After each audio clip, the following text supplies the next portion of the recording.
What's up everybody, ScorchArtist's back again with another video. This one is the third video in my 5-part video series on basically analyzing comic books so we can figure out what works and what doesn't work in a comic book. Now this is going to be largely based off of Scott McCloud's Making Comics first chapter. In that first chapter he goes over basically the 5 ways in achieving clarity, and this video will be all about your choice of image. So what is your choice of image, you may ask? Your choice of image is literally what it is. It's all the images of your comic book and your ability to communicate these images to the reader in a quick and compelling and clear way so that the reader really understands what's happening. It doesn't have to like stop and think about anything and get pulled out of the story. So your choice of image is very important. Your choice of image includes things like your compositions, your understanding of space, your understanding of perspectives, your understanding of mood and structure, and your style even too. It's all your style aspects and things you decide to include. So your choice of image, as you can imagine, in a comic book is probably one of the most important pieces. You know, they're all very important, but your choice of image is pretty up there in terms of importance. So you really want to make sure you have that stuff down. So your choice of image is all about, do you understand anatomy, right? Let's say you're drawing people. Do you understand how people work? Do you understand how their bones bend? Do you understand how their faces look? Do you understand all of these aspects? Now, I'm not saying I'm perfect or anything.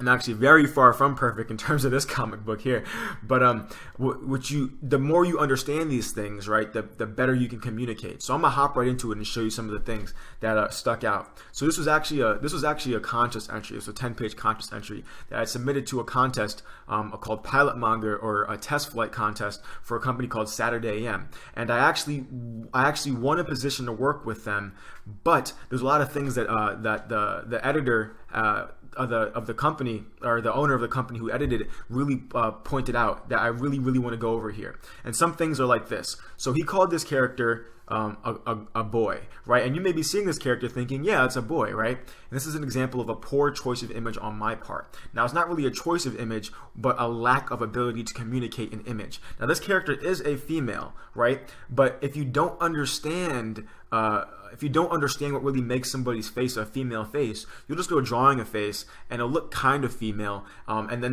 but it may not look as feminine as you want it to, and it may not communicate that well. So that's really important if you're trying to communicate, is really understand, okay, does this look like what I want it to look like?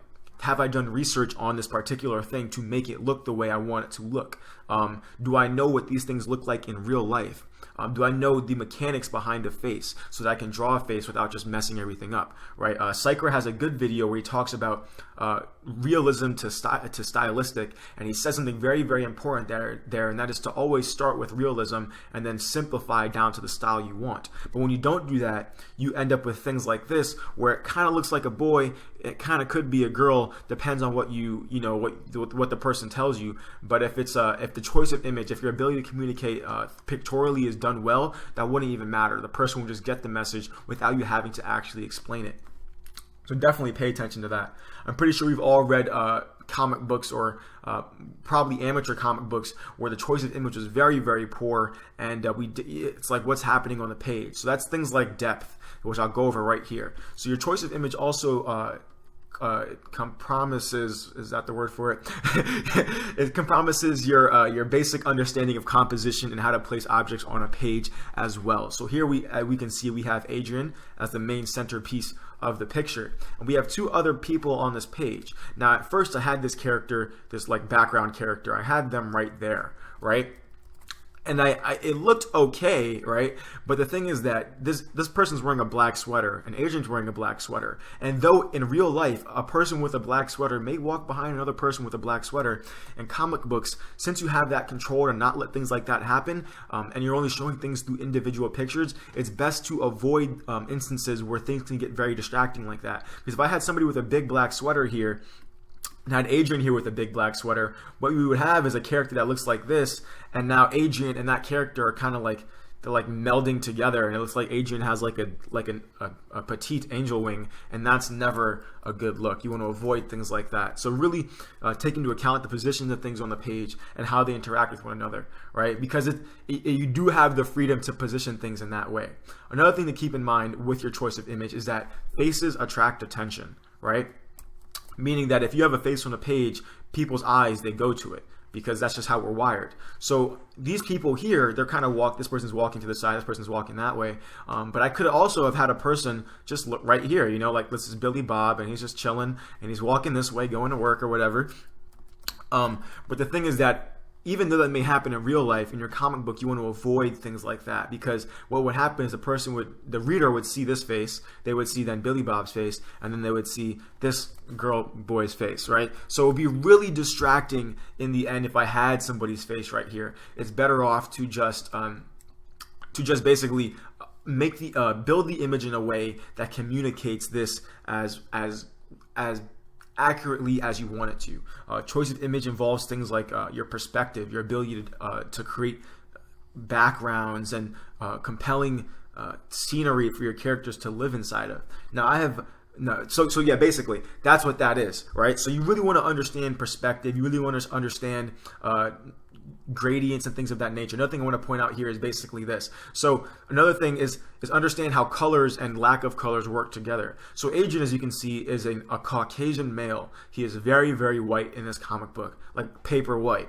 And if I had him up against this paper white floor here, what would happen is his face, because it's also paper white, would blend in immediately with the floor. There would be, it would really be hard for the reader to see him as a separate entity from the floor that he's laid off against. It works with this girl because she has this black thing on her head, right, her black hair. But with somebody like Adrian, where his hair isn't black like that, it can get pretty confusing. So what I do is I arrange the page in a way to have a darker figure up against Adrian's face so that his face pops out, right? So you really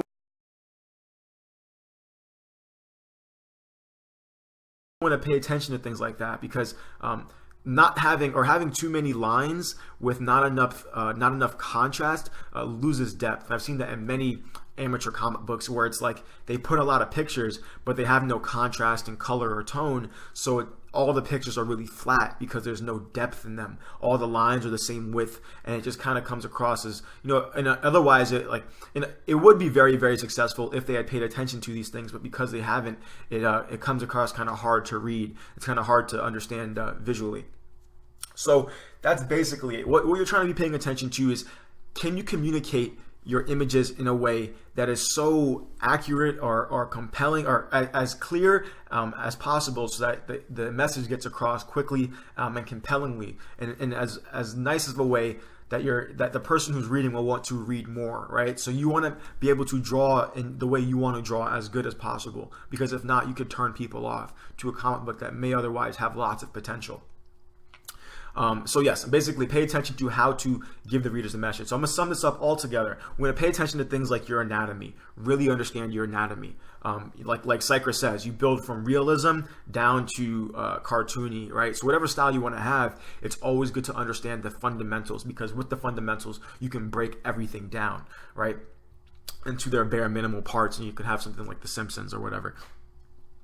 It's also good to definitely understand composition, right? So maybe what bigger images do to smaller images, how objects are arranged on a page in comparison to one another. So here you can see a darker image helped this particular panel, where opposed to where in this image, if I had a darker image right here, it would have really taken away, would have subtracted from the panel.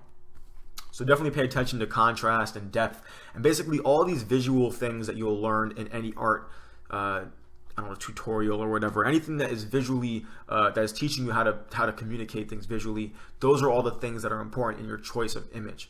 So before I leave you guys, I want to leave you guys with one exercise, and that's actually the exercise from the Making Comics book that I found really awesome. I still have to go about practicing it, but it's very, very cool exercise. And that's basically, you draw an image, let's say a cat, from your imagination, right? So here's a cat. Yeah, right, that's a cat from your imagination. And you draw it as best as you can from your imagination. And then what you do is you Google a reference image of a cat. So you look up, let's say, cats on Google, and then maybe you see a cat that's like super furry and they're really realistic, right? And then you look at that image for, let's say, a minute or so, you really study it. And then you go back, you put away the reference image,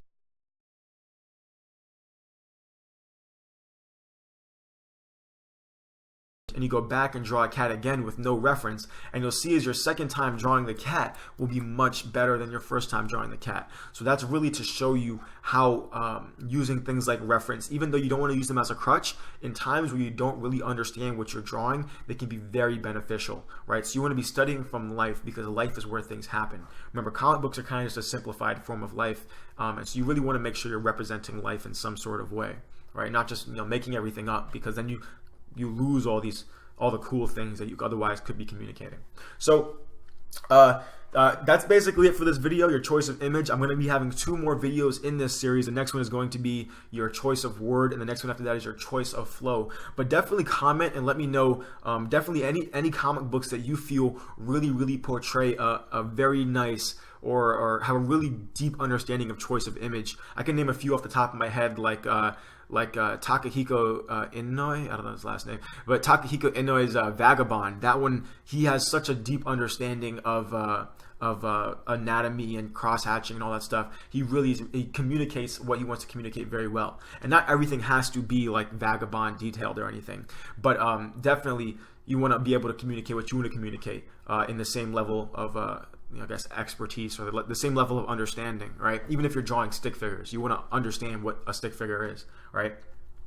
So basically, and then comment any comic books that you think really failed on this, any comic books that you think are like, well, they could have done this better, or they didn't put enough attention to it and it suffered. Or maybe comic books where it's super stylized. Anything that you feel really represents a really nice or really poor choice of image, please comment that below so I can take a look at it and I can study it and learn some stuff from it as well. So this is really it. I hope you guys enjoyed this video. Thank you for watching. This is ScorchArtist, and yeah, peace out.